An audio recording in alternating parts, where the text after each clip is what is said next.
Fast fashion is one of the most prominent environmental issues of the decade. We've all heard the term being thrown around, usually to shame TikTokers and influencers who buy inordinate amounts of clothing for the infamous try-on hauls that we've all seen on our feeds. But what exactly is fast fashion? Dr. Preeti Arya, an assistant professor of textile development and marketing at FIT, describes fast fashion as a business model that focuses on the production of garments in bulk and as quickly as possible in response to current trends. So, why is this a problem? According to statistics from a report by the United Nations, the fashion industry accounts for 10% of annual global carbon emissions. The report also found that the amount of garments produced today has doubled since 2000, with consumers buying an estimated 60% more clothes today but only wearing them for half as long. Fashion is the culprit for 1/5 of industrial water pollution. The UN reports creating a single pair of jeans uses up 2,000 gallons of water. These jeans are then treated and washed with chemicals to soften and texture them, and dyed with huge amounts of synthetic indigo dye. The wastewater from these procedures is then dumped into local rivers and streams, contaminating the primary water source for much of the population.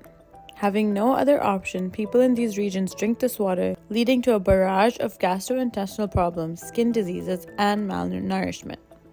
In 2011, the Jian River in China ran red with the dye from nearby textile factories. To keep the price of production low, fast fashion pieces are often made with materials like polyester, a synthetic and cheap fiber made from petroleum. Polyester can take approximately 200 years to decompose.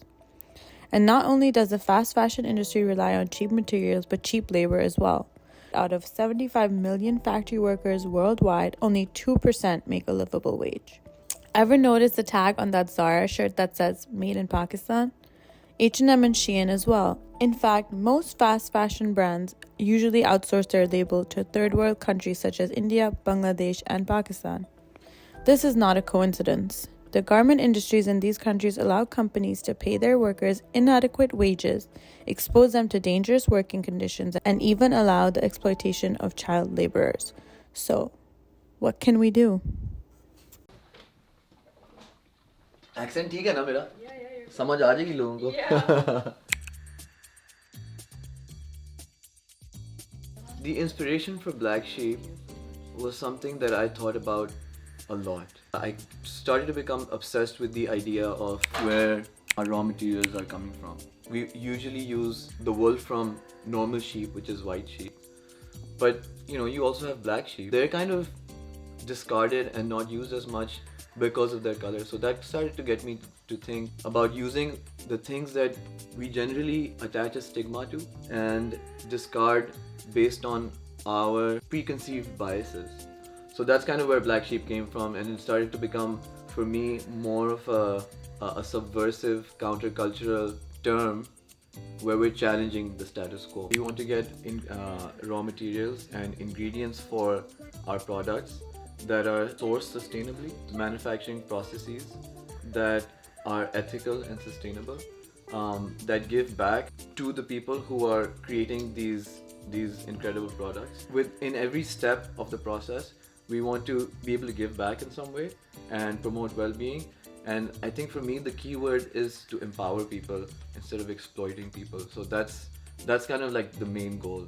Our vendors are artisans that get to create through their art instead of just making as much as possible. It's slow fashion. So we're not trying to produce as much as possible. It's more quality than over quantity. Now it's not buying something for $20, throwing it and buying it again next year. You're buying something for maybe $50 that lasts you 10 to 20 years. There's actually more affordability in the long term. The vendors that we're using, we started off just with the people that we knew. My brother makes guitars. I created a platform so he could put his guitars to sell on that as well. We have people who are making crocheted items and knitted items at home, friends and family. It's hard to compete with bigger businesses. Being a very small brand, we don't have the budget, we don't have a platform yet to promote our items the way we want. We want to consume less than what we give back. And it's really about challenging and more balancing things that are becoming one-sided. I absolutely think that slow retail is going to become huge. Everything should not be fast fashion. And it's becoming more popular because people need a different way of doing things. So I think that that's something that is naturally going to become more and more popular and become bigger and bigger because that's exactly what we need. My experience in working with Black Sheep and building Black Sheep has been all positive. And the reason that I think that's the case is because it's something that I really enjoy doing. It's something that I feel very strongly about. And there are other things that I've done for a career in my life which doesn't give me the same kind of excitement that Black Sheep does.